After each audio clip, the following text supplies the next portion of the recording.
This is Daniel Prey recording for AEP 858 Data Analysis Module 4. When we first take a look at a relationship between data analysis and continuous improvement, we see the article that has many truths that I agree with and can see the point behind them. Starting out with not needing data-driven schools, so we need to be knowledge-driven schools and not just trying to go after the numbers.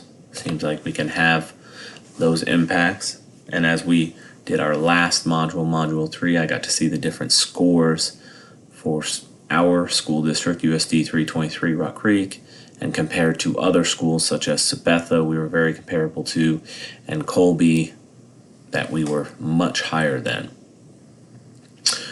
Not just being about the numbers though, because I would say that that's what I was looking at, just the numbers on that part of it. And I've done that in the past also.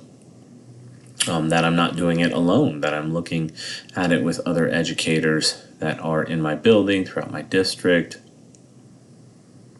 at admin, using the time to spend on it. I really like the 2 weeks, once every 2 weeks or more, and spending that uninterrupted time, making sure that we're in teams and having our own role in those teams and staying focused to collaborate and discuss. Something that I am guilty of is using the what did the students score and how many passed questions, as opposed to what did they do well on and what do we need to do a little bit better on, and maximizing our student improvement plans and focusing on those MTSS modules or those SIT modules that we have put in place. That we need to invest this time and effort into this data analysis, and through that we will build that relationship between our looking at our data and making sure that our students are improving as a whole, not just having these boring classes that are, we need to get our numbers up, here's what the Common Core is, here's where we need to drive.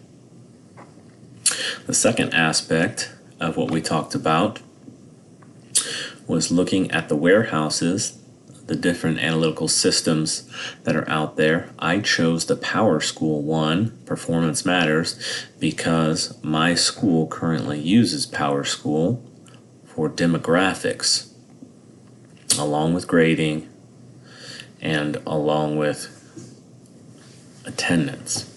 So I thought this would be a good one to take a look at. We just invested in Fast Bridge, which was not one of the choices, but which is another warehouse for this social, emotional, and student scoring testing piece of it, so we can start to look at that data.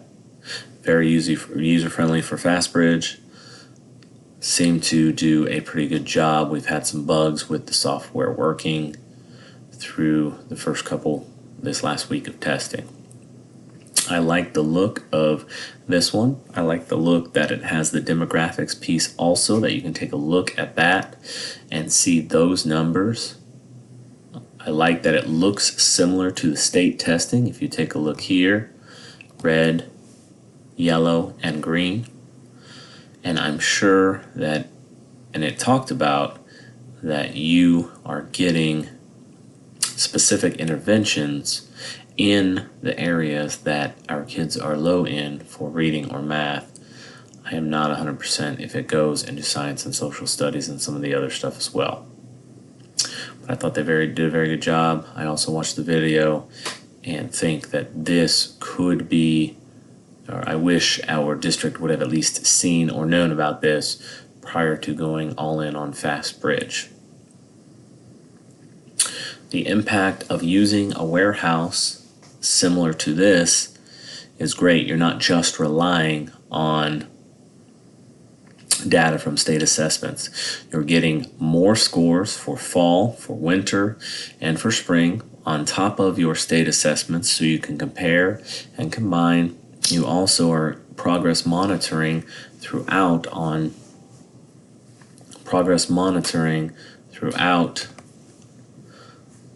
these platforms, so you can have the data to take a look at where our students are, and you're also getting the interventions at your fingertips telling you these are where the kids need to be and here are some ideas on how to get them there. So that's what it looks like for Module 4. I hope you've enjoyed watching my recording.